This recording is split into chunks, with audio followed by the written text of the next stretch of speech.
আশা করব সকলে ভালো রয়েছেন। আজকের ভিডিওতে একটা বিষয় নিয়ে এসেছি।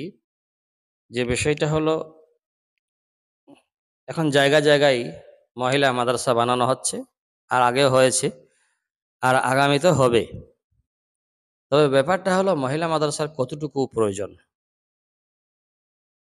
যদি আমাকে আপনি জিজ্ঞাসা করেন তাহলে আমার ব্যক্তিগত মত এবং ব্যক্তিগত রায় এটাই হবে যে বর্তমানে মহিলা মাদ্রাসা চালানোর জন্য দৃঢ় ঈমান চাই। বর্তমানে মহিলা মাদ্রাসা চালানোর জন্য সুব্যবস্থা চাই।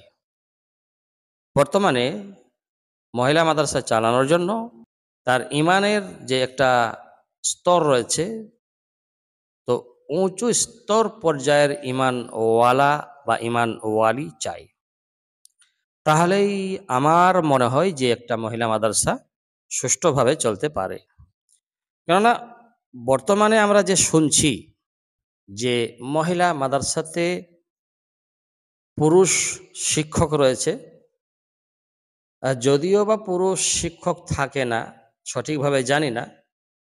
যদিও বা নারী শিক্ষক আছে, কিন্তু সেখানকার রেখ দেখ যারা করে, যাদের পরিচালনায় মাদ্রাসা চলে, তারা পুরুষ রয়েছে। তো এই ব্যাপারে আমার ধারণা যে মহিলা মাদ্রাসা হোক বা সেটা পুরুষদের মাদ্রাসা হোক, পরিচালনা তো পুরুষরাই করবে। কিন্তু মহিলা মহলে, মহিলা পরিবেশে শুধু মহিলারাই থাকবে। শিক্ষা দিক দিয়ে আমি বলছি, ক্লাস করবে মহিলা, খাবার খেতে দেবে মহিলার, বাবরচি থাকবে মহিলা, নিজামে তালিম অর্থাৎ শিক্ষার দিকটা যিনি পরিচালনা করবে মাদ্রাসার ভিতরে, অর্থাৎ গ্যালারির ভিতরে, বাউন্ডারির ভিতরে, তাকেও হতে হবে মহিলা। পুরুষের ক্ষেত্রে যদি দেখা যায় তাহলে আমি আমার ব্যক্তিগত রায় পোষণ করব যে পুরুষ শুধুমাত্র বাইরে কাজ করবে, শুধুমাত্র বাইরে কাজ করবে। যেমন মাদ্রাসার আর্থিক ব্যবস্থা, মাদ্রাসার খরচের যে আদান প্রদান রয়েছে তার ব্যবস্থা, মাদ্রাসার বিল্ডিং উন্নয়নের ব্যবস্থা, অর্থাৎ বাইরে থেকে ভিতর পর্যন্ত মাদ্রাসার যত প্রয়োজনীয় জিনিস রয়েছে সেগুলোর ব্যবস্থা সম্পূর্ণভাবে পুরুষদের হাতে থাকবে। চাঁদা তারা করে নিয়ে আসবে। অর্থাৎ মাদ্রাসার যে কোনো উন্নয়ন হোক সে ব্যাপারে বা উন্নতি হোক সে ব্যাপারে পুরুষদের চিন্তা থাকবে। তার সেই জিনিসগুলোর পুরোপুরিভাবে পুরুষরা জিম্মেদার থাকবে। তাদেরকে এক একটি কাজে লাগিয়ে রাখতে হবে। কিন্তু মাদ্রাসার ভিতরে পঠন পঠনের ব্যবস্থা থেকে শুরু করা যত বিষয়, অর্থাৎ পর্দার ভিতরে যেগুলো হবে সেগুলোতে শুধুমাত্র তারা মহিলা হতে হবে, শিক্ষক মহিলা হতে হবে। সে মহিলাদেরকে যে কোনো শিক্ষা মাদ্রাসার ভিতরে দেওয়া হোক না কেন, তার শিক্ষক হতে হবে মহিলা, তার শিক্ষিকা হতে হবে মহিলা। পুরুষদের সাথে পড়ুয়া মহিলাদের কোনো রকমের সম্পর্ক থাকা যাবে না। এমনকি আমি তো বলবো তাদের চেহারাও দেখা যাবে না। এরকমভাবে যদি মাদ্রাসা চালানো হয়, ইনশাআল্লাহ মাদ্রাসা চলবে, কোনো প্রতিবাদও আসবে না, কেউ রুখেও দাঁড়াবে না মাদ্রাসার খেলাফ। কিন্তু যাহা পুরুষরা তালিম দিচ্ছে মহিলাদেরকে বসিয়ে বসিয়ে, এটা শরীয়ত পছন্দ করে না। আমি তো পছন্দ করি কি করি না সেটা দূরের কথা, প্রথম কথা হলো শরীয়ত এটা পছন্দ করে না।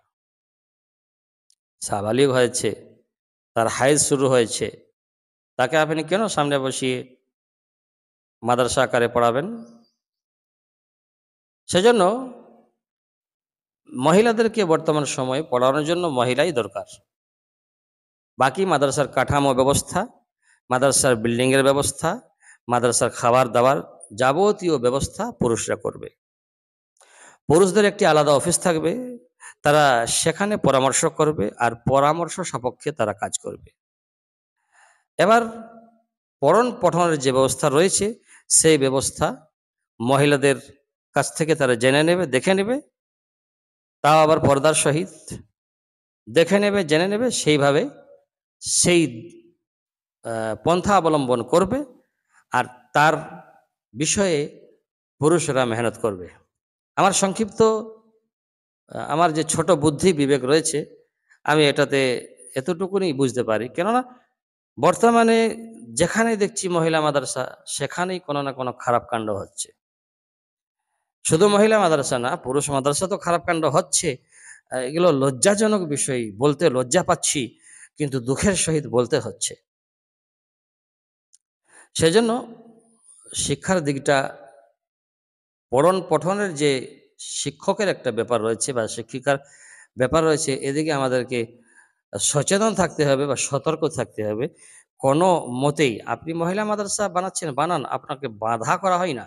তবে কোনো মতেই যেন কোনো একটি অঘটন না ঘটে, এটাই আশা করব যারা মহিলা মাদ্রাসার জিম্মেদার রয়েছেন তাদের কাছ থেকে, এটি আশা করব। প্রতারণা করা কত বড় যে পাপ! নবী আলাইহিস সালাম বলেছেন, মান গাশশানা ফালাইসা মিন্না। প্রতারণা করা, ধোঁকা দেওয়া, যারা এরকম করে তারা তো নবীজির উম্মত নয়। সেজন্য এ থেকে বাঁচার চেষ্টা করব। মহিলা মাদ্রাসা, পুরুষ মাদ্রাসা, সব রকমের মাদ্রাসার অতি প্রয়োজন, বর্তমান সময়ে অতি প্রয়োজন, অতি প্রয়োজন। যেরকমভাবে হোক আওয়ামের কাছে, উম্মতের কাছে দিন পৌঁছাতে হবে, শরিয়তের হুকুম আহকাম পৌঁছাতে হবে। আল্লাহ কি কাজে রাজি হবে, কি কাজে নারাজ হবে, সেই সমস্ত জিনিসগুলো সকলের কাছে পাঠানো ফরজ, সকলের কাছে পাঠানো ফরজ। কিন্তু তার পন্থা ভিন্ন হতে হবে। মহিলাদের কাছে আল্লাহর হুকুম আহকাম পাঠানোর জন্য মহিলা লাগবে, পুরুষদের কাছে আল্লাহর হুকুম আহকাম পাঠানোর জন্য পুরুষ লাগবে। সেজন্য এই দিকটা লক্ষ্য করব ইনশাআল্লাহ। যদি কোনো ভুল ত্রুটি হয়েছে আমার সংশোধন করিয়ে দেবেন কমেন্ট বক্সে যেয়ে করে। আসসালামু আলাইকুম ওয়া রাহমাতুল্লাহি ওয়া বারাকাতুহু।